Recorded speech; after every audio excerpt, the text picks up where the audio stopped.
After a massive, poorly assembled mahogany filing cabinet crushes her to death, a hyper-competent senior executive secretary wakes up in an ancient imperial novel. She is now Lady Wei, the despised, politically doomed fiancée of General Shen, the mad warlord of the Northern Wastes. According to the novel's plot, the realm's golden crown prince is marching north to execute the warlord in exactly 1 month, and Wei is destined to burn at the stake alongside him. Realizing her survival depends on public perception and proper paperwork, she decides to do the impossible: completely restructure the warlord's life. Armed with a fierce talent for organization and correspondence, she steps in as his chief administrator to fix his terrifying reputation. There's just one problem.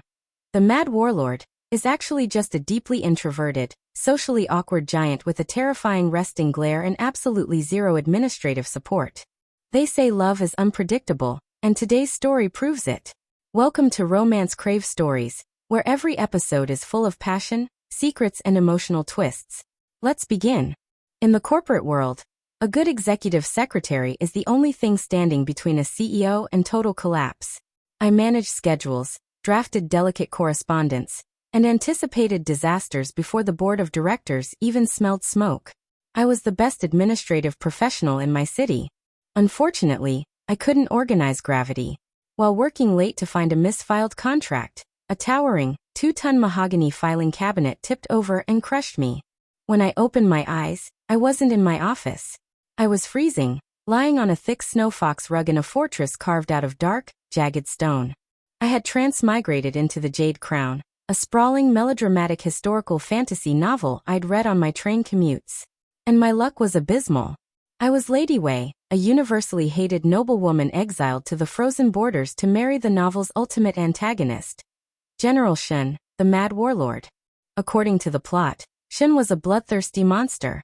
In exactly 30 days, Crown Prince Jean, the golden hero of the empire, was going to march an army of righteous cultivators up here, take Shen's head, and execute me for being his wicked bride. I stood up, wrapping a heavy fur cloak around my silk nightgown. 30 days until my public execution. The timeline was tight, but I had managed tighter project deadlines. The heavy ironwood doors to my bedchamber suddenly violently exploded inward, the latch turning to splinters. Standing in the doorway was a man who looked like a literal god of war. He was massive, clad in spiked, terrifying obsidian armor, with eyes like cracked ice and a jagged scar running over the bridge of his nose. He radiated an aura of pure, suffocating malice. This was General Shen. He glared at me, his hand resting on a broadsword the size of a table. He opened his mouth, clearly preparing to deliver a terrifying threat. "I apologize," Shen started, his deep voice unexpectedly hesitant and entirely devoid of malice. A faint, horrified blush crept up his thick neck. He stared intently at his boots. I broke the door. The handle was sticking, and I pulled too hard. "I will have the carpenter fix it by nightfall." Did you sleep adequately?" I blinked. The aura of terrifying malice was still there, but the man generating it was currently fidgeting with the pommel of his sword like a nervous junior clerk. My administrative instincts fired on all cylinders. The jagged armor. The dark, unlit corridors. The terrifying magical aura. He wasn't a bloodthirsty monster. He was simply a disorganized introvert with a terrible public image and zero administrative support. Prince Jean was using Shen's horrible aesthetic to paint him as a villain and justify a land grab for the North Silver Mines. "General," I said slowly, stepping over the splinters of my door, "we need to address your public optics. And by optics, I mean we need to ensure the peasants don't think you eat children for breakfast." He looked at me as if I had lost my mind. "I am a warlord. The commoners run from me." "Not anymore," I declared, marching past him into the hallway. "We have 30 days to fix your reputation before the Golden Prince arrives. I am taking over your schedule, your correspondence, and your wardrobe. You aren't the mad warlord anymore. You are the tragic, misunderstood guardian of the North. Let's get to work." Chapter 1. "General Shen," I said, stepping smoothly over the splintered remains of my bedchamber door, my fur cloak trailing over the freezing stone. "If we are to survive the month, we are going to need candles. A great deal of candles. And an immediate inspection of your archives." Shen stood frozen in the hallway. He was a mountain of dark, jagged iron and muscle, holding a broadsword that looked heavy enough to cleave a warhorse in two. Yet, the way he stared at me suggested I had just spoken to him in a forgotten, ancient tongue. My archives? He repeated, his voice a deep, gravelly rumble that vibrated against the stone walls. Your scrolls. Your ledgers. The sum total of your correspondence. I clarified, adopting the exact tone I used when a senior official claimed they had misplaced a vital trade agreement. Lead the way. I did not wait for his permission. I simply walked past him, trusting that the sheer, unyielding momentum of my authority would force him to follow. It did. The mad warlord of the northern wastes fell into step behind me, his heavy, spiked boots remarkably quiet on the stone as he guided me to his private study. When he pushed the heavy oak doors open, I had to suppress a weary sigh. The room was vast, freezing, and plunged into an oppressive gloom, lit by a single, sputtering oil lamp. But the darkness was not the true horror. The true horror was the state of his desk. Hundreds of military scrolls, taxation ledgers, and imperial edicts were piled into haphazard, teetering mountains. A priceless jade paperweight was being used to prop up a rusted dagger, and what looked like an urgent missive from the southern border was currently acting as a coaster for a half-empty cup of cold tea. General, I said, my voice dangerously calm. How do you locate your quarterly grain tallies? Shen shifted his massive weight, the iron plates of his armor grinding together. He pointed a thick, scarred finger toward the largest, most unstable pile of parchment on the left. They are, in there. Somewhere. Usually. I closed my eyes, summoning the patience of a saint. This is why the Empire thinks you are a monster. Not because of your face, but because your administrative practices are a chaotic void. I turned to face him, crossing my arms. Starting tomorrow, the spiked armor is banished. It ruins the upholstery and makes you look like a bandit king. Secondly, you will instruct the servants to light this fortress properly. A man who sits in the dark appears to have something to hide. Shen frowned, the jagged scar across his nose deepening. He looked terrifying, like a storm about to break. I am the commander of the Northern Vanguard. I do not care what the Southern courts think of my lighting. You will care when Crown Prince Jean uses your gloomy aesthetic as an excuse to burn this fortress to the ground. I countered sharply, stepping closer to him. Despite having to tilt my head entirely backward to meet his icy gaze, I did not yield an inch. We are going to make you an upstanding, organized pillar of the Empire. And to do that, I must know exactly what sort of mess I am cleaning up. I turned on my heel. Take me to your dungeons. The warlord blinked, clearly caught off guard. The lower levels? They are damp, freezing, and entirely unsuitable for a noblewoman. There is nothing for you to see. Do not attempt to manage me, General, I warned. The rumors claim you torture prisoners of war for sport. If there are bodies down there or half-starved captives, I need to know so I can clear the ledgers and prepare our defense. Take me down there. Now. For a moment, I thought he might argue. His jaw clenched, and his hand tightened on the hilt of his massive sword. But then, with a heavy, resigned sigh that sounded completely out of place coming from a warlord, he turned and led the way toward the spiraling stone stairs. The air grew bitterly cold as we descended deep into the bedrock of the fortress. The only sound was the drip of freezing water and the echo of our footsteps. We reached the bottom of the stairs, stopping before a massive, reinforced iron door secured by a heavy sliding bolt. Stand back, Shen muttered, stepping forward to grip the rusted iron bar. I held my breath, bracing myself for the stench of blood, the sight of chains, and the terrifying reality of the man I had been forced to marry. I mentally drafted 3 different apologies to the imperial courts. With a loud screech of metal, Shen threw the heavy door open. I stepped into the dimly lit cell, my eyes adjusting to the shadows, fully prepared for the worst. Resting on a massive, meticulously fluffed pile of clean straw and expensive silk blankets was a fully grown, terrifyingly large snow leopard. It let out a low, rumbling chuff at the sight of us.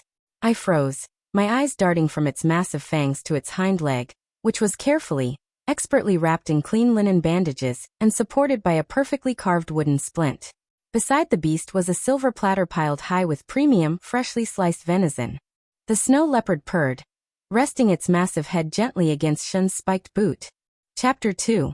General, I said, my voice cutting through the tense silence of the drawing room.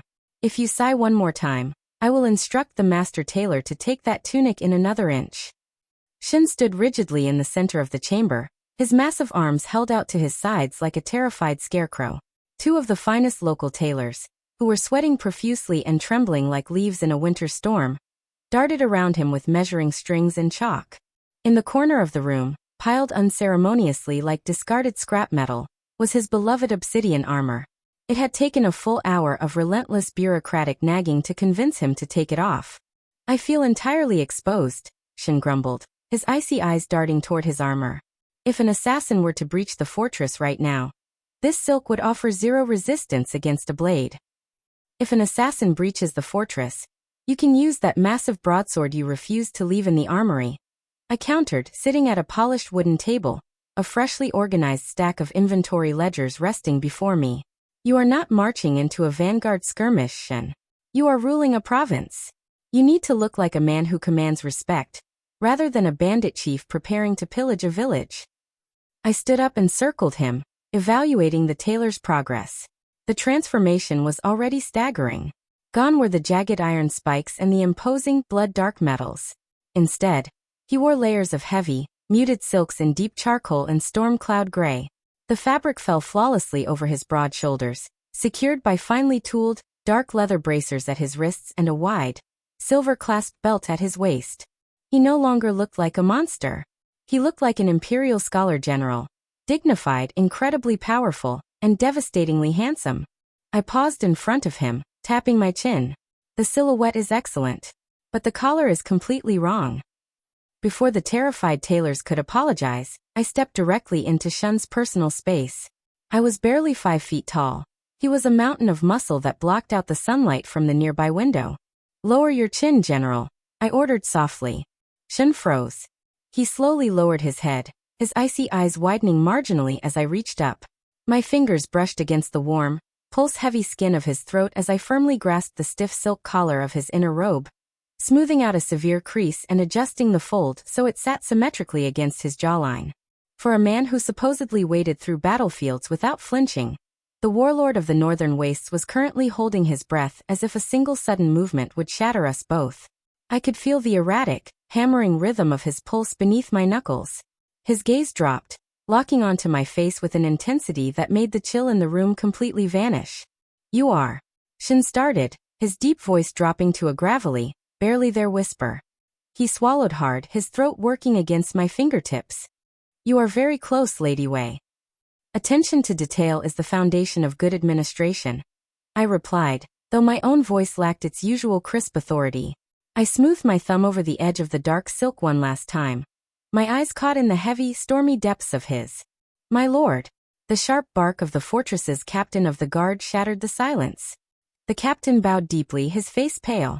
"Forgive the intrusion, General, but a royal envoy has just breached the valley gates. He bears the golden seal." Shen's expression instantly darkened, the awkward, blushing giant replaced entirely by the cold, hardened commander. He stepped in front of me, shielding my body with his own as the envoy, a sneering, silk-clad official from the southern capital, marched into the room flanked by 4 heavily armed imperial guards. The envoy did not bow. He unrolled a brilliant, shimmering golden scroll, the emblem of Crown Prince Jean practically glowing in the dim light. "By order of His Imperial Highness Crown Prince Jean," the envoy announced, his voice dripping with condescension. "General Shen of the Northern Wastes is hereby charged with treason, barbarism, and the harboring of dark forces. You are to surrender your command, your fortress, and your betrothed immediately. Should you refuse, the righteous armies of the South will..." Chapter 3. General Shen's hand moved toward his broadsword with lethal, terrifying intent. The envoy swallowed hard, taking a rapid step backward, suddenly realizing that holding a shiny golden scroll did not make him immune to being cleaved in half. I stepped in front of Shen, gently placing a hand over his thick, leather-clad wrist. The sheer heat radiating from his skin was astonishing, but I kept my posture impeccably professional. "The general acknowledges the receipt of the Crown Prince's decree," I said crisply, offering the envoy a shallow, perfectly measured bow. "In writing." The envoy sneered, recovering his false bravado. "The mad warlord knows how to write?" Shen let out a low, vibrating growl that made the glass in the windows rattle. The envoy flinched, turned on his heel, and practically sprinted out of the drawing room with his guards. The moment the doors shut, Shen turned to me, his icy eyes blazing with absolute fury. I am going to mount his head on the fortress gates. I forced Shen to sit at his heavy mahogany desk. I laid out a fresh sheet of premium parchment, dipped a fine wolf hair brush into the inkstone, and poised my hand over the page. Dictate your response, General. And please try to refrain from mentioning severed limbs. Shen scowled, staring at the blank parchment as if it were a trap. Tell the prince that if he marches his armies north, I will feed his heart to the snow leopards and dye the frozen plains red with his soldiers' blood. I sighed, bringing the brush to the paper. I see. Translating. My hand flew across the parchment in elegant, sweeping calligraphy. The general expresses his most profound sorrow at the prospect of shedding imperial blood. His only desire has ever been to silently bear the heavy, frozen burden of protecting the empire's vulnerable borders, asking for neither glory nor reward in return. And tell him, Shen continued, his voice dropping to a dangerous rumble, that his golden magic is a pathetic parlor trick, and I will shatter his bones with my bare hands. It brings the general great grief to see the esteemed crown prince misled by malicious whispers. I wrote smoothly. We humbly beg the prince to reconsider this unprovoked aggression against his most loyal, long-suffering servants in the north. I blew gently on the ink to dry it, then stamped the bottom with Shen's heavy iron seal. I quickly copied the letter 3 more times. Shen frowned, leaning over the desk to look at the extra scrolls. Why are you making copies? The prince only requires 1 missive. 1 is for the prince, I explained, rolling the parchments and securing them with black ribbons. The others are being dispatched to the most popular tea houses, scholar pavilions, and traveling bards in the southern capital. We are not just answering a threat, General. We are circulating a public notice.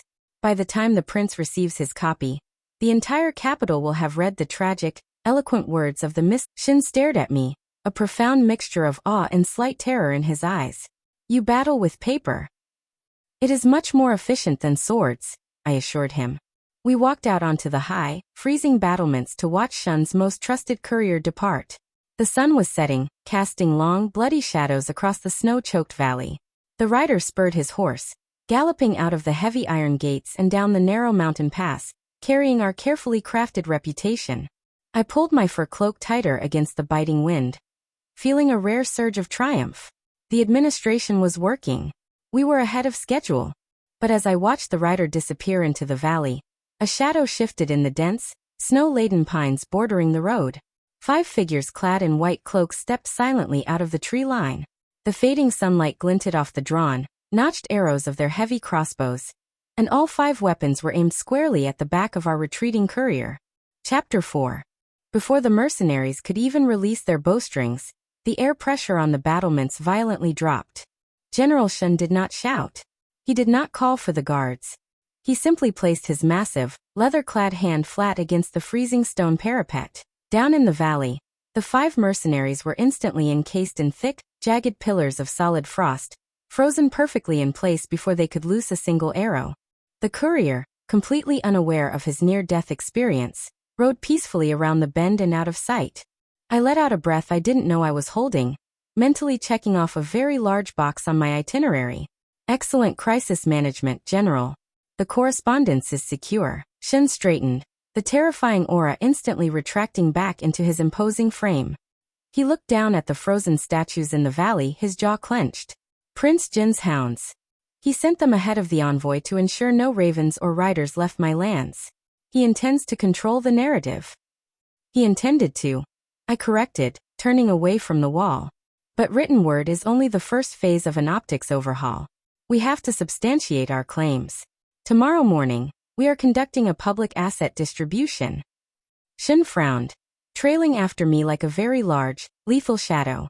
A what? We are taking a carriage, for carts of your premium imperial grain reserves, and riding down to the Silver River village, I instructed. You are going to hand out rations. You are going to look benevolent. And if physically possible, you are going to smile. The next morning, the village of Silver River looked less like a thriving settlement, and more like a frozen ghost town. The peasants peeked out from behind warped wooden shutters, their faces pale with terror as the dreaded warlord of the north rode into their square. I stepped down from the carriage, holding a wooden clipboard I had commissioned from the fortress carpenter. Shen followed, looking deeply uncomfortable in his elegant charcoal silks. Shoulders back, General, I murmured, keeping my eyes on my ledger. Pass the grain to the village elder. Be gentle. Remember, they are taxpayers, not enemy combatants. Shen awkwardly approached the trembling village elder, holding out a heavy sack of rice as if it were a bomb. The elder took it, bowing so low his forehead practically touched the snow. The villagers watched in stunned silence. The mad warlord wasn't burning their homes. He was distributing supplies. Slowly, cautiously, the peasants began to form a line. It was tense, but the administrative framework was holding. Until a shout rang out from the edge of the village. The ice dam. A sudden, unnatural spring thaw had weakened the frozen river bordering the village. A massive chunk of ice violently gave way, sending a raging torrent of freezing, black water rushing toward the lower houses. The villagers screamed, scattering in panic. My heart leapt into my throat as I saw a small boy, who had been chasing a stray chicken near the banks, lose his footing in the mud. He slipped, tumbling directly into the path of the raging, freezing rapids. Before I could even shout, a gust of wind knocked me back. Shen was gone. He didn't run. He moved like a force of nature.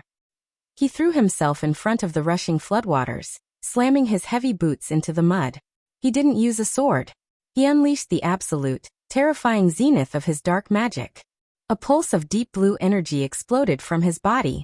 The raging river slammed into his magical barrier and froze instantly, transforming from a deadly flood into a towering, jagged sculpture of solid ice just inches from the screaming child. The village went dead silent. Shen breathed heavily, the dark magic receding. He carefully reached down with one massive hand, plucked the terrified boy out of the mud by the collar of his coat, and gently set him down on dry ground. Go to your mother, Shen grunted softly. The boy's mother ran forward, weeping hysterically, pulling her child into her arms. She looked up at the towering warlord, and instead of cowering, she fell to her knees in the snow. Thank you, she sobbed. Thank you, Lord Protector. The title rippled through the crowd. Lord Protector. Not Mad Warlord. The villagers began to drop to their knees, their earlier terror replaced by profound, overwhelming gratitude. Cheers broke out, echoing off the mountains. Shen stood in the snow, completely bewildered by the sound of people cheering for him. He slowly turned his head to look at me standing by the grain carts. The hardened lines of his face softened, and for the first time since I met him, the terrifying general offered a small, genuinely beautiful smile. I smiled back, lifting my brush to make a note on my clipboard about the overwhelming success of our community outreach. A sharp, violent thwack split the air. The heavy wood of the grain cart shattered right beside my ear.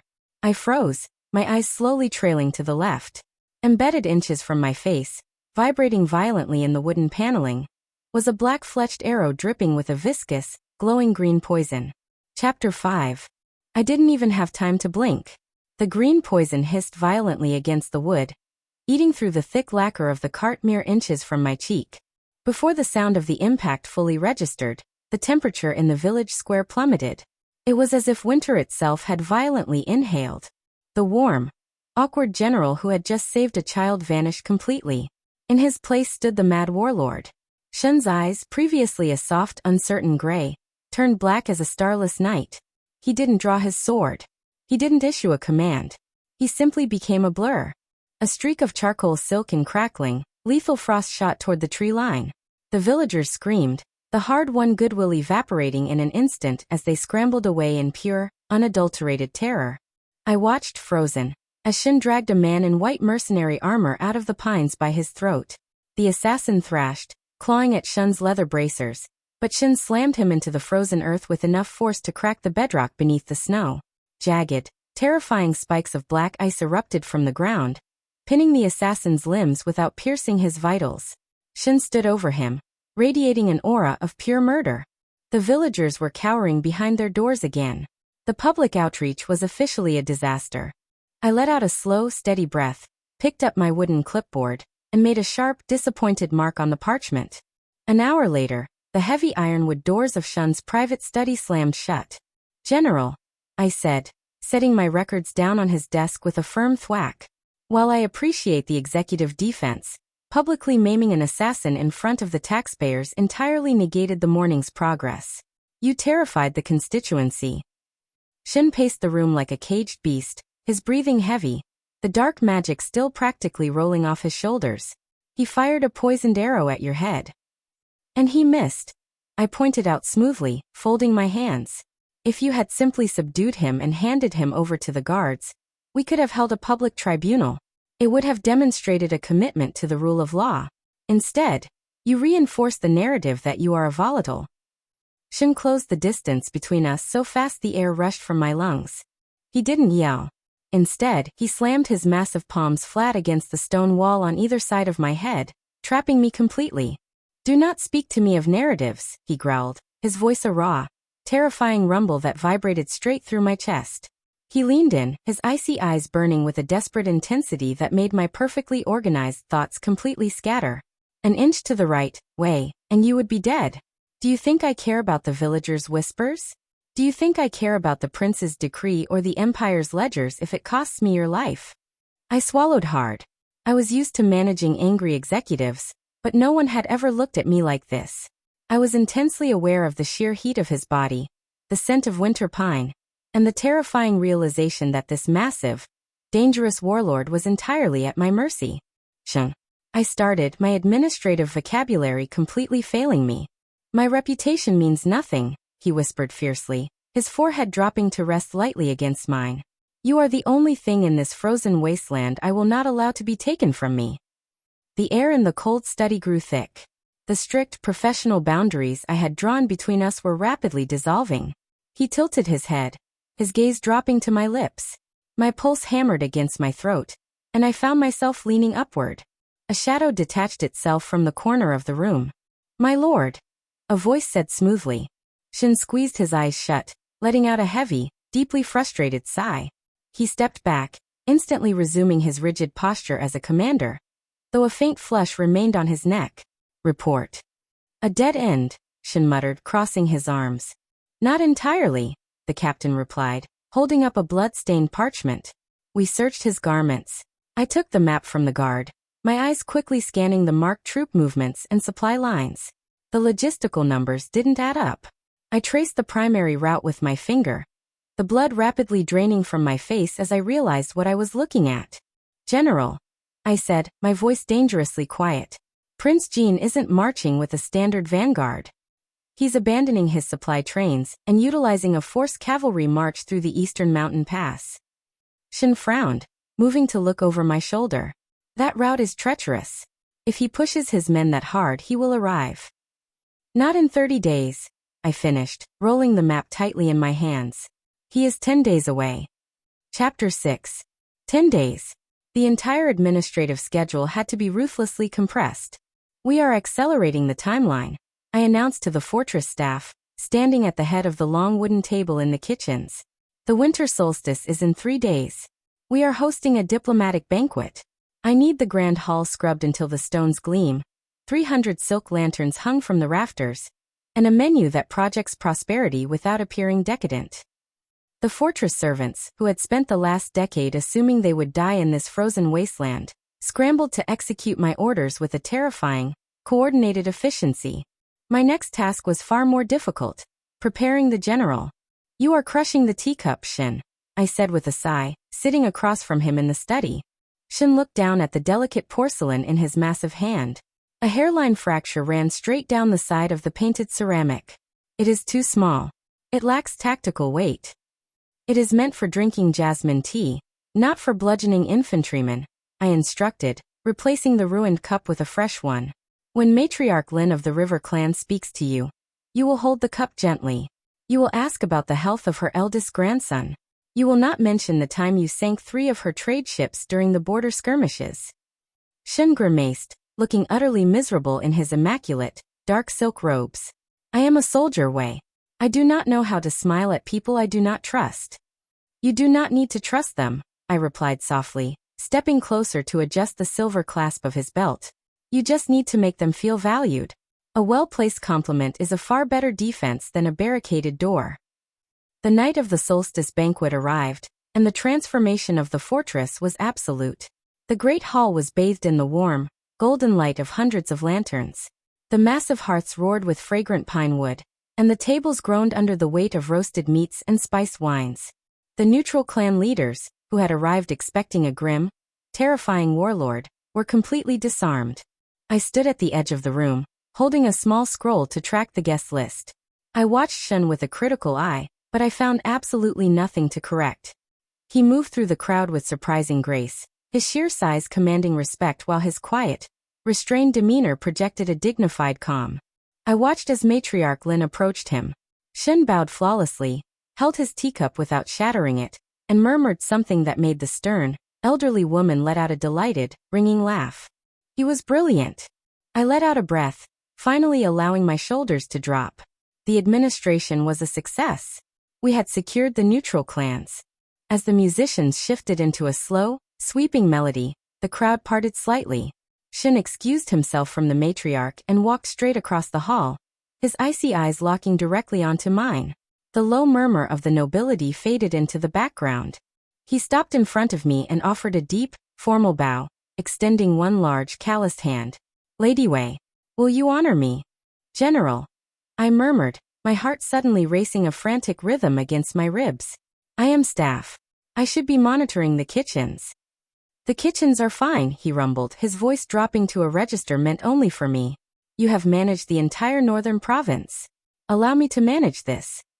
I placed my hand in his. He pulled me gently but firmly onto the floor. For a man accustomed to the brutal footwork of a battlefield, Shen was an incredibly graceful dancer. He kept one hand firmly on my waist. We spun slowly under the golden lanterns. The room around us blurred. There was only the heavy, comforting scent of winter pine and the intense, undeniable heat of his gaze. "You look beautiful," Shen whispered, his thumb lightly tracing the line of my spine. "You have saved my life, my province, and my people. I do not know how I will ever repay you." "A generous pension plan would be a start," I whispered back, though my voice was trembling. Shen's lips curved into a devastatingly soft smile. He leaned down, his face inches from mine, the air between us thick with an unspoken, desperate affection. He closed his eyes, his lips parting as he tilted his head to close the distance. A deafening, explosive crash ripped through the music. The massive ironwood doors of the great hall were violently kicked open, the heavy bolts shattering inward and sending splinters flying across the polished stone floor. The music abruptly died. The nobles shrieked, scrambling backward in terror. Standing in the doorway, bathed in a blinding, unnatural golden light, was a man in gleaming imperial armor. His sword was drawn, and flanking him were 50 elite paladins of the southern capital. Crown Prince Jean had arrived a week early. Chapter 7. The golden light pouring from Crown Prince Jean was not warm.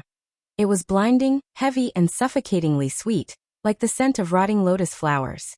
He strode into the great hall with the absolute arrogance of a man who had never been told no in his entire life. His golden armor chimed with every step, and his handsome, perfectly sculpted face was set in a mask of righteous fury. The neutral clan leaders, who had been laughing and drinking only moments before, immediately fell silent, their eyes glazing over slightly as the prince's unnatural aura washed over the room. I recognized the tactic immediately. It was the imperial equivalent of walking into a board meeting and screaming fraud, before the opposition even had a chance to open their ledgers. "General Shen." Prince Jin's voice boomed, magically amplified to shake the remaining dust from the rafters. "Your reign of terror over the northern wastes ends tonight. Lay down your arms, and I may grant you a swift execution." Shen did not draw his sword. He stepped smoothly in front of me, his broad shoulders completely shielding me from the prince's blinding light. The soft, gentle man I had just been dancing with vanished, replaced instantly by the rigid, impenetrable commander of the vanguard. "You bring armed soldiers into a diplomatic banquet, Your Highness," Shen rumbled, his voice cold and steady. "You break my doors and threaten my guests. Who is the one spreading terror?" "Do not attempt to twist the truth, you monster," Jean sneered, taking another step forward. He swept his arm toward the terrified nobles. "I see what you are doing. You are using dark, forbidden arts to beguile the minds of these honorable clan leaders. And worse." Jin's gaze snapped to me, standing just behind Shen's arm. The prince's eyes burned with a manufactured, theatrical pity. "You have used your foul sorcery to control the mind of Lady Wei," Jean declared loudly, ensuring every person in the hall heard him. "A pure, innocent woman of the court, twisted into serving a beast. But fear not, Lady Wei. The Empire has come to your rescue.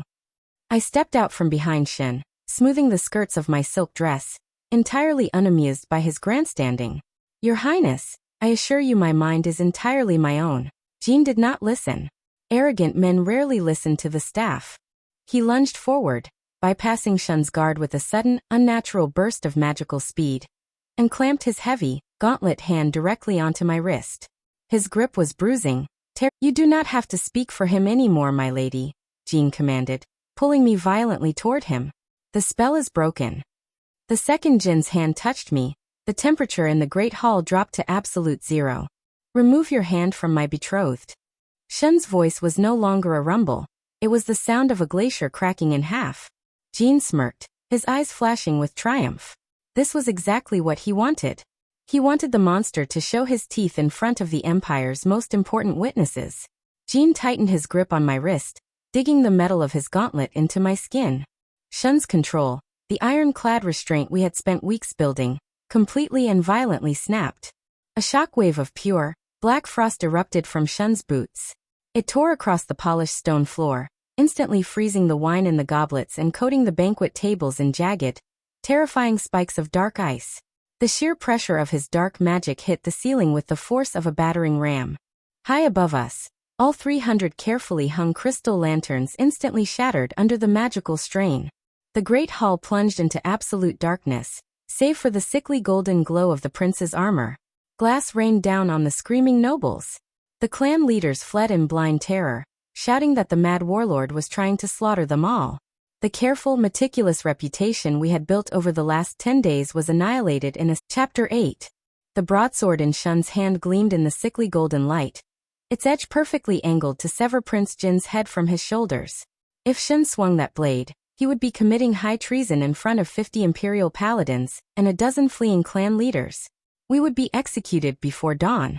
I needed an immediate, undeniable de-escalation protocol. I didn't hesitate. I forced my eyes to roll back into my head, let all the tension leave my limbs, and collapsed like a beautifully dressed sack of imperial rice. I didn't even hit the floor. Before Prince Jin could drag me down with him, Shen dropped his broadsword with a deafening clatter. He caught me before my knees grazed the frost-covered stone, pulling me flush against his chest. Way! Shen roared, the dark, suffocating magic instantly vanishing from the room, replaced entirely by raw, visceral panic. What foul sorcery? Prince Jin stammered, stepping back as his paladins quickly formed a protective wall around him. If she stops breathing, I will tear you apart with my bare hands, Shen snarled over his shoulder, his voice echoing through the ruined hall. He didn't wait for the prince to issue another decree. He scooped me up into his arms as if I weighed no more than a sparrow, turned on his heel, and sprinted toward the inner keep. He didn't stop until we were safely behind the reinforced iron doors of his private study. He laid me gently onto the velvet settee near the hearth, his massive hands trembling as he reached to check the pulse at my throat. I require the royal physician, Shen shouted toward the door. Bring him immediately. Cancel the physician, I said, opening my eyes and sitting up briskly. I smoothed the wrinkled silk of my skirt and adjusted my hairpin. I am perfectly fine. I just needed to force an adjournment before you committed regicide in the dining hall. Shen froze, his hand hovering mid-air. The sheer terror in his icy eyes slowly shifted into profound, staggering relief, and then into a heavy, crushing guilt. He dropped to his knees beside the settee, burying his face in his hands. I ruined it, he whispered, his voice cracking. You worked for weeks to build that piece. You made them see a man, and I gave them the monster. I failed you. I softened, reaching out to gently rest my hand on his broad, shaking shoulder. You didn't fail me, Shen. You protected me. Jin deliberately engineered that scenario. He knew exactly which button to press. I stood up, moving toward his desk. But playing defensively is no longer viable. We cannot outsmile a man who emits literal golden light. We need to go on the offensive. Shen looked up, his expression hardening as he rose to his feet. You want me to marshal the vanguard? I want you to marshal your spies, I corrected, unrolling a blank sheet of parchment. Prince Jin's entire campaign relies on his image as the golden hero. But flawless men do not exist. Everyone leaves a paper trail. I want your elite shadow guards to infiltrate the southern capital. Bring me his tax records, his travel logs, and his private requisition orders. For the next 3 days, the fortress was under a strict lockdown.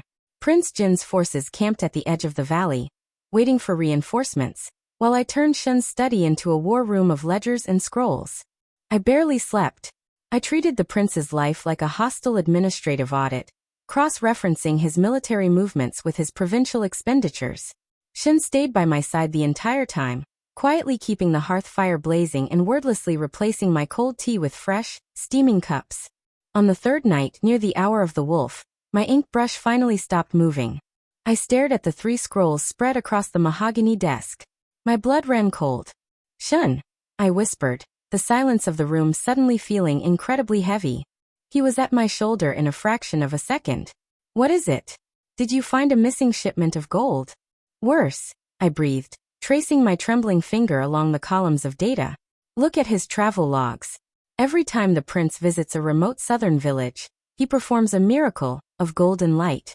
But look at the census records for those exact same villages 2 weeks later." Shen leaned over the desk, his eyes narrowing as he read the imperial characters. "A sudden outbreak of wasting sickness. Unexplained deaths among the young and healthy." "It's not a sickness," I said, a wave of absolute nausea washing over me as the horrifying truth locked into place. I looked up into Shen's horrified eyes. "His magic isn't divine. It's parasitic. The crown prince is secretly draining the life force of his own commoners to power his golden aura. The hero of the empire was the true monster. And I held the paperwork to prove it." Chapter 9. To expose a fraud of this magnitude, we could not simply nail the ledgers to the fortress gates. Prince Jin had the unwavering faith of the empire. If the mad warlord accused him of blood magic, the courts would dismiss it as the desperate lies of a cornered beast. We needed a flawless chain of custody. We needed a whistleblower. "Grand Scholar Feng," I said, sealing the copied ledgers inside a waterproof oiled leather tube. "He is the head of the Imperial Archives. He has no clan affiliations, he despises court politics, and his word is considered absolute law by the magistrates. If he presents the discrepancies in the census reports, the emperor will be forced to launch an investigation." Shen stood by the window, staring out at the prince's distant encampment. "Feng is currently traveling through the Middle Kingdoms. He is camped less than 5 miles from our borders. But it is too dangerous way. Let me send a shadow guard to deliver the documents." "A shadow guard cannot explain the cross-reference data," I insisted, tapping the leather tube. "I have to present the findings personally. I have arranged a mediation meeting at the Whispering Pines Pavilion, halfway between our gates and the valley's edge. Neutral ground." Shen turned, his jaw set in a hard, stubborn line. "Then I am coming with you. A warlord attending a clandestine meeting looks like an ambush." "I am coming with you," Shen repeated, his voice leaving absolutely no room for negotiation. He crossed the room, wrapping a thick, fur-lined cloak heavily over my shoulders. "I will wait in the tree line. But you will not step foot outside these walls without my blade at your back." The Whispering Pines Pavilion was a delicate, open-air wooden structure built over a frozen koi pond, surrounded by ancient, snow-heavy trees. It was bitterly cold, the kind of winter stillness that made every breath sound uncomfortably loud. I stood in the center of the pavilion, my hands tucked into my sleeves, the leather tube resting on the stone table before me. Hidden somewhere in the dark pines behind me was Shen.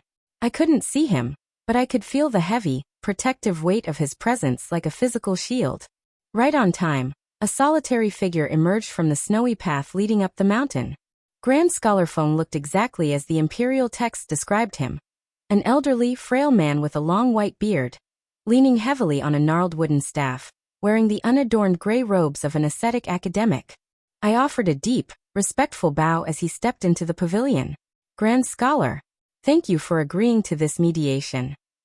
"Lady Wei," the old man wheezed, his voice thin and papery. He eyed the leather tube on the table. "Your missive claimed you possess documents of dire consequence to the Empire's stability." "I do," I said, stepping forward. I didn't waste time on pleasantries. I unrolled the primary ledger, pointing to the columns I had painstakingly highlighted. "These are the prince's requisition orders, cross-referenced with the provincial death tolls. He is not drawing light from the heavens, scholar. He is extracting it from the peasantry. The golden hero is committing mass murder." The old scholar leaned over the table, his milky eyes scanning the precise, undeniable mathematics of the slaughter. He reached out a trembling, wrinkled hand, his fingers brushing against the edge of the parchment. Fascinating, the scholar murmured. As his fingers gripped the paper, the wrinkled I froze. The illusion dissolved like wet paint running down a canvas. The gray robes melted into vibrant, luxurious crimson silk. The stooped posture straightened, growing taller, broader.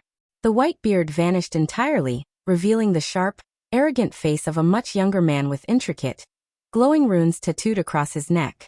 It wasn't the Grand Scholar. It was Prince Jin's High Court mage. His Highness suspected the little secretary might have found something in the dark. The mage sneered, his eyes glowing with a toxic, unnatural amber light. He sends his regards. And his severance. Shen, I screamed, lunging backward. The mage slammed his staff against the wooden floorboards of the pavilion. A massive shockwave of pure, blinding heat erupted from the wood. The entire pavilion didn't catch fire, it exploded into it. Roaring, unnatural walls of crimson and black flame shot 30 feet into the night sky, instantly vaporizing the frozen koi pond, and completely enclosing the wooden structure in an impenetrable cage of magical fire. The heat was instantaneous and agonizing, singeing the edges of my fur cloak in a fraction of a second. I was trapped inside the inferno, the air instantly sucked from my lungs, as the court mage began to laugh. Chapter 10. The heat was absolute, stripping the oxygen from my lungs in a matter of seconds. The heavy timber beams of the pavilion groaned, instantly charring black as the unnatural crimson flames curled toward the ceiling. The court mage stood safely at the edge of the inferno, his protective runes glowing, waiting for me to burn. I raised my arm to shield my face, the edges of my fur cloak already turning to ash. All my careful planning, the meticulous ledgers, the perfectly organized schedules, none of it mattered against the raw, brute force of magical fire. Then the eastern wall of the pavilion simply ceased to exist. It wasn't broken. It was violently obliterated by a battering ram of solid, crackling black ice. Through the blinding wall of fire stepped the mad warlord. Shen did not look like a dignified scholar general anymore. He was a force of absolute, terrifying destruction. He didn't bother drawing his broadsword. He threw both of his bare hands forward, unleashing a shockwave of dark, freezing magic that violently clashed with the mage's fire. The collision of extreme cold and unnatural heat created a deafening hiss, filling the pavilion with scalding white steam. "You dare!" the mage began, raising his staff. Shen didn't speak. He simply closed his fist. A jagged, massive stalagmite of black ice erupted from the floorboards directly beneath the mage, piercing his magical barrier, and sending him crashing through the burning railing into the ruined koi pond below. But the flames did not die with the mage's fall. The roof of the pavilion let out a catastrophic crack, the main support beam giving way. A massive, burning timber plummeted directly toward my head. I closed my eyes, bracing for the end. Instead, I was thrown violently to the floorboards. A heavy, solid weight covered me entirely, completely shielding my body from the falling debris. Shen had thrown his massive frame over mine. I heard a sickening hiss and a sharp, muffled grunt of pain vibrate through his chest as the burning timber struck his back. "Shen!" I screamed, my voice raw from the smoke. He didn't answer. He scooped me into his arms, his dark magic flaring one final time to blast a hole through the remaining wall of fire. He leaped from the collapsing structure, landing heavily in the deep snow of the surrounding pine forest. We tumbled together into the freezing drifts just as the Whispering Pines pavilion finally collapsed in upon itself in a shower of sparks.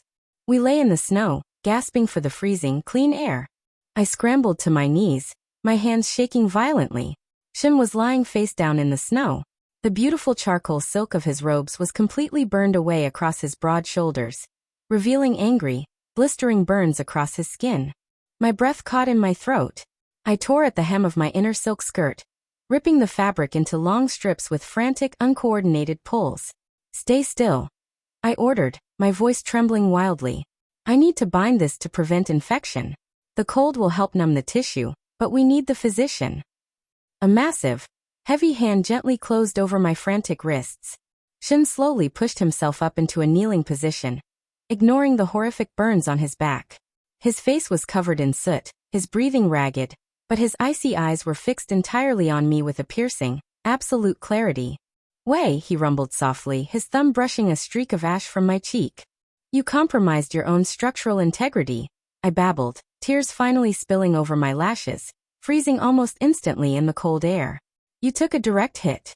The administrative loss if you fall. Damn the administration, Shen interrupted, his voice a fierce raw whisper.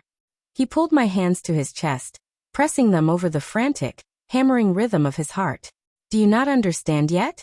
The province, the army, the throne. I would let it all burn to ash if it meant keeping you safe. I stared up at him, the strict, professional walls I had built around my heart completely crumbling into dust. I have loved you, Shen confessed, his words heavy and desperate in the quiet snow. Since the day you walked into my darkness and refused to be afraid of me. There were no ledgers, no protocols, no schedules left to consult. I surged forward, throwing my arms around his neck and kissed him.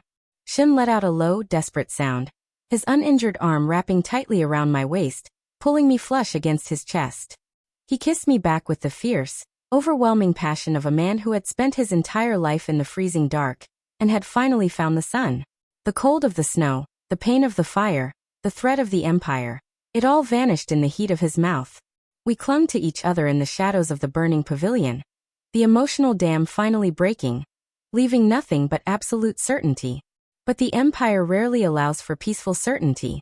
A low, terrifying sound echoed through the frozen valley, vibrating through the soles of my shoes and shattering the quiet intimacy of the snow-covered pines. It was a long, mournful blast of a heavy brass war horn. Then another. And another. Shen broke the kiss, his head snapping toward the southern pass. The burning pavilion hadn't just been an assassination attempt. It was a beacon. Prince Jean had used the mediation meeting as a distraction to move his vanguard through the mountain pass under the cover of night. The Golden Army had arrived at the gates of the northern fortress. The siege had begun. Chapter 11. We barely made it through the heavy iron gates of the fortress before the first volley of flaming arrows rained down upon the courtyard. Shen's breathing was ragged, his burned shoulders protesting every movement, but he did not slow down. He handed me over to the captain of the guard the moment the gates were barred. Take her to the deep vaults, Shen commanded, his voice slicing through the frantic shouting of the defending soldiers. He turned to me, his icy eyes fierce in the glow of the burning arrows. Do not come to the surface until the horns sound the all clear. Do you understand me, Wei? He didn't wait for my answer. He drew his massive broadsword, the dark ice magic swirling around the blade, and charged toward the crumbling eastern wall where Jin's paladins were already setting their siege ladders. I stood in the courtyard for exactly 3 seconds. My lady, please, the captain urged, grabbing my arm. The vaults. I am the keeper of his records, Captain, I said, my voice steady despite the chaos erupting around me. I pulled my arm from his grasp, and I refused to let him fight a war of lies with a sword. Where is the treasury? I didn't hide. While the soldiers rushed to the walls with boiling pitch and heavy stones, I sprinted through the freezing corridors of the inner keep until I reached the locked treasury. I shattered the display case holding the Empire's most dangerous artifact. The voice of the mountain, a smooth, heavy piece of enchanted jade designed to amplify a commander's voice across miles of mountainous terrain. Clutching the jade and the oiled leather tube containing the prince's ledgers, I hiked up the winding, treacherous stone stairs to the highest battlement of the fortress. The wind howled, whipping my ruined silk dress around my ankles as I stepped out onto the freezing stone walk. Below me, the valley was a nightmare of blood and fire. Shen's forces were holding the line, fighting with terrifying ferocity, but Prince Jean had brought thousands of men. At the center of the battlefield, the crown prince shone with that sickening, stolen golden light, blinding the northern defenders and rallying his paladins forward. He looked invincible. He looked like a god. I pressed the jade artifact to my throat and unrolled the copied ledger. Soldiers of the southern capital. My voice did not just carry. It boomed like a thunderclap, vibrating through the chest of every single man in the valley. The sheer volume was so startling that the clash of steel below momentarily faltered. Even Prince Jean froze, his golden head snapping upward to look at the tiny figure standing alone on the high wall. You march under the banner of the Golden Hero. I projected, my tone sharp, carrying the absolute, unyielding authority of a woman reading an undeniable truth. You believe his light is a divine blessing. It is not. It is a parasite. Silence her. Jin's magically amplified voice roared back, laced with sudden, genuine panic. Archers, bring her down. A flurry of arrows arched toward me, but the sheer height of the battlements kept me safely out of range. The arrows clattered harmlessly against the stone wall far below my feet. On the 4th day of the autumn harvest, the prince performed a miracle of light in the village of Oakhaven. I read, my voice ringing out across the frozen wastes. 2 weeks later, 53 children in Oakhaven perished from a sudden, unexplained wasting sickness. Down on the battlefield, the southern soldiers hesitated. Men from the eastern provinces lowered their shields, exchanging confused, horrified glances. On the 1st day of the winter frost, he healed the magistrate of Riverbend. I continued ruthlessly, moving down the ledger. A month later, 70 farmhands in Riverbend collapsed in the fields, their life forces entirely drained to feed his golden aura. He is not a savior. He is a thief of lives, using the blood of your own families to make himself shine. Lies. Jean screamed, the perfect, heroic facade completely shattering. His handsome face twisted into a mask of pure, ugly rage. She is beguiled by the mad warlord. Slay them all. But his soldiers did not surge forward. The doubt had been planted. I was reciting the exact dates, the exact names of the villages they called home. The administrative truth was far heavier than any magical illusion. They looked at the glowing prince, and for the first time, they didn't see divine light. They saw the graves of their families. Seeing his own men falter, Jean completely lost his mind. He shoved a group of his own paladins aside, marching toward a massive, ironwood siege ballista that had just been wheeled to the front line. He kicked the siege engineer away and grabbed the heavy crank himself. He aimed the massive weapon upward, adjusting the trajectory directly toward the high battlement. Toward me. I am the future emperor. Jean roared, his golden magic flaring wildly, dangerously unstable. He slammed his gauntlet down on the heavy iron release lever. The massive iron bolt, thick as a tree trunk and designed to shatter stone walls, launched into the air, screaming through the wind straight toward my chest. Chapter 12. The iron bolt tore through the freezing air, spinning with enough velocity to shatter solid granite. I gripped the stone parapet, my knuckles turning white, refusing to cower. An executive secretary does not flinch under pressure. But I didn't have to. A shadow eclipsed the moon. Shen didn't just climb the wall. He rode a violently erupting pillar of black ice straight up the side of the fortress, launching himself into the air directly in the path of the ballista bolt. He didn't try to dodge it. He met it head-on. With a roar that shook the very foundations of the keep, Shen swung his massive broadsword with both hands. The dark steel collided with the iron bolt mid-air. The impact rang out like a struck bell. The massive siege projectile shattered into 1,000 harmless splinters of wood and twisted iron, raining down upon the courtyard below. Shen landed heavily on the battlement right in front of me, his heavy boots cracking the stone floor. He was breathing hard, the burned silk of his robe smoking in the cold air, but he stood tall, an impenetrable shield of muscle and dark magic between me and the army below. Down in the valley, the silence was absolute. Prince Jin's army stared up at the high wall. They had just watched their golden hero attempt to artillery strike an unarmed woman reading from a ledger. And they had just watched the mad warlord, the supposed monster of the north, risk his own life to shield her. The optics had officially shifted. Treason! Jean screamed, his golden magic sputtering and flaring erratically as he felt the faith of his men slipping away. He drew his glowing longsword, his eyes wild.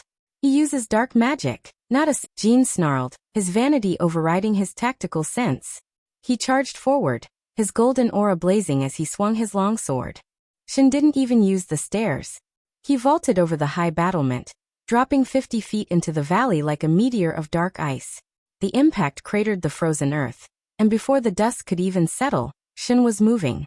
It was a masterclass in hostile conflict resolution. Jean fought with flashy, wide, magically enhanced strikes designed to look heroic. Shen fought with brutal, unyielding efficiency. He parried a golden strike, stepped cleanly inside the prince's guard, and drove the heavy steel pommel of his broadsword directly into Jin's armored stomach. The prince doubled over, gasping for air. Shen swept a heavy boot behind Jin's knee, sending the golden hero crashing to the mud. With a swift fluid motion, Shen kicked the glowing longsword out of Jin's hand and planted the tip of his own broadsword directly against the hollow of the prince's throat. The duel was over in less than 30 seconds. Jin spat blood into the snow, looking up at Shen with pure, unadulterated hatred. Do it, he hissed. Kill me. Prove to them you are the monster I said you were. Shen stood over the defeated prince. He didn't execute him.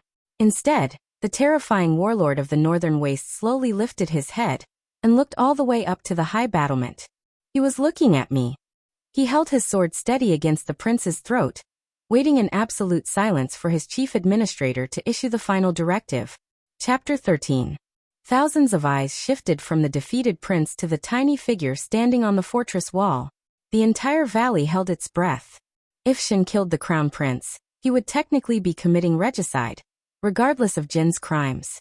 It would plunge the empire into a messy, prolonged civil war. The corporate liability of a public execution was simply too high. I looked down at Shen, caught his icy gaze and gave a sharp, definitive downward nod. Mercy. Shen immediately lowered his broadsword. He took a deliberate step back, removing the blade from Jin's throat. The north is strong, Shen projected, his voice ringing with quiet, undeniable majesty. And because we are strong, we show mercy to the weak. We do not murder defeated men. It was the ultimate humiliation. Jin let out a raw scream of rage, scrambling in the mud to reach for his fallen sword, but he never made it. Two southern generals dismounted, their expressions tight with disgust. They stepped forward, flanking the disgraced prince, and forcefully dragged him back to his knees. Crown Prince Jin, the lead general said, his voice heavy with sorrow and anger. By the authority of the imperial censorate and the blood of the eastern provinces, you are hereby detained for the use of forbidden arts and crimes against the peasantry. Heavy iron chains were slapped over the prince's golden gauntlets. The golden hero was officially terminated. A deafening roar erupted from the northern defenders. Cheers echoed off the mountain peaks, quickly joined by the shouts of the southern soldiers who realized they had just been spared a senseless slaughter. Shen didn't look at the cheering armies. He sheathed his broadsword, turned his back on the arrested prince, and sprinted toward the fortress gates. I didn't wait for him to reach the inner keep. I ran down the winding stone stairs, my ruined skirts flying, my heart pounding a frantic, joyous rhythm. I burst through the heavy courtyard doors just as Shen marched through the iron gates. He dropped his sword belt to the stone, crossing the courtyard in 3 massive strides. He caught me as I threw myself at him, wrapping his uninjured arm around my waist and lifting me clean off the ground. The audit is complete, General, I whispered, tears of relief finally spilling onto his soot-stained shoulder. You magnificent, terrifying woman, Shen laughed, a rich, beautiful sound that I had never heard before. He set me down gently, cupping my face in his large, calloused hands, and kissed me with a breathless, overwhelming reverence in front of both cheering armies. The moment was interrupted by the urgent clatter of hooves. A royal carriage, flanked by elite capital guards, pushed through the parting sea of soldiers. The door swung open, and out stepped Grand Scholar Feng. He was heavily bandaged but very much alive, having survived the real assassination attempt on the road, and riding straight to the Emperor with the copies of the ledgers I had sent him weeks ago via the tea-house couriers. The old scholar hobbled forward, unrolling a heavy silk scroll bearing the Emperor's personal dragon seal. An imperial edict. Feng's reedy voice called out. The courtyard instantly fell silent, soldiers dropping to their knees. With the treason of Crown Prince Jin laid bare before the heavens, the Emperor has formally stripped him of his titles. Recognizing the unyielding honor and loyalty of the Northern Vanguard, the Emperor hereby names General Shen as the new crown heir to the Jade Throne. I looked up at Shen, whose mouth had fallen slightly open in shock. Well, I murmured, straightening his collar one last time.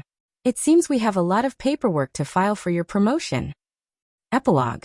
2 years later, the imperial capital was running with an efficiency it had not seen in 4 centuries. Emperor Shen sat upon the Jade Throne, universally beloved by the empire as the stoic guardian of the realm. The jagged, terrifying armor was permanently retired, replaced by impeccably tailored, dark silk imperial robes that made the court ladies sigh behind their fans. The former Crown Prince Jin was currently serving a life sentence doing heavy administrative filing in the deepest, dustiest, windowless archives of the Ministry of Justice, a punishment I had personally overseen the logistics for.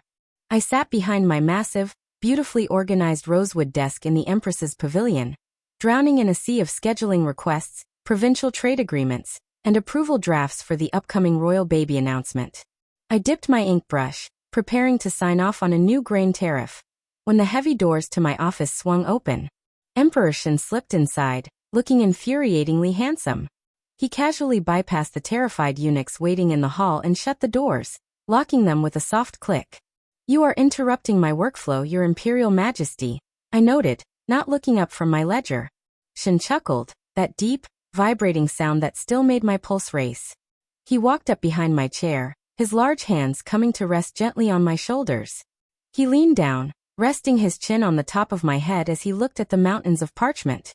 "The Empress of the Realm should not be working unauthorized overtime," Shen murmured, his lips brushing the shell of my ear. He gently plucked the ink brush from my fingers and set it on the jade rest. "I am officially requisitioning my wife for the evening." I sighed, leaning back against his chest and tilting my head up to meet his icy, adoring eyes. "Managing the daily itinerary for an entire empire is exhausting, Shen." "Then let the empire wait until morning," he whispered, leaning down to capture my lips in a slow, devastatingly thorough kiss that made me instantly forget about the grain tariffs entirely. I smiled against his mouth, sliding my arms around his neck. The administrative headaches were endless, but the fringe benefits of marrying my boss made it entirely worth it.